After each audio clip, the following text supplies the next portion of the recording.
என் தம்பி ஸ்கூலில் பார்த்தீங்கன்னா இன்றைக்கி கல்ச்சுரல் சரின்னு சொல்லிட்டு கிளம்பிட்டோங்க.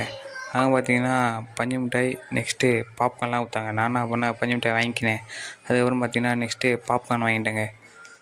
அதான் இது மாதிரி தான் ஸ்நாக்ஸ் கொடுத்தாங்க. சரி ஓகே, நெக்ஸ்ட்டு என்ன பண்ணோம், போய் டான்ஸ் பார்க்கலாம் அப்படின்னு சொல்லிட்டு நான் என்ன பண்ணேன், கிளம்பிட்டேங்க. போய் டான்ஸ் பார்க்கலான்னு பார்த்தா சீஃப் கெஸ்ட்டு வந்ததுக்கப்புறம் தான் டான்ஸ் ஸ்டார்ட் பண்ண வந்துட்டாங்க. சரி, சீஃப் கெஸ்ட் யார், இந்த கம்பன் அண்ணா தான். சரி ஓகே. அடுத்தது சின்ன பசங்களாம் டான்ஸ்லாம் ஆடினாங்க. அதெல்லாம் கூட பார்த்துட்டு அப்புறம் கேர்ள்ஸ்லாம் வந்து கும்பலாக டான்ஸ் ஆடினாங்க. சரி, அதுவும் நல்லா தான் இருந்துச்சு. நாங்கள் இங்கே பார்க்கறதோட மேலே ஏறி பார்க்கலான்னு சொல்லிட்டோங்க. என் தம்பி பார்த்திங்கன்னா ஓடி அடிக்கலான்னு சொல்லிட்டு ஓடு அடிக்க போயிட்டான். அவன் பார்த்திங்கன்னா கராத்தெல்லாம் சொல்லியிருந்தாங்க. நெக்ஸ்ட்டு என் தம்பி தான் பார்த்திங்கன்னா ஓடு அடிக்க போகிறான். சரி ஓகேன்னு ஒரு அடியில் பார்த்திங்கன்னா 4 ஓட வச்சிட்டாங்க அவன். அதை பாருங்கள் நீங்களே. 1 அவ்வளோதான் வச்சிட்டா, முடிஞ்சிச்சு.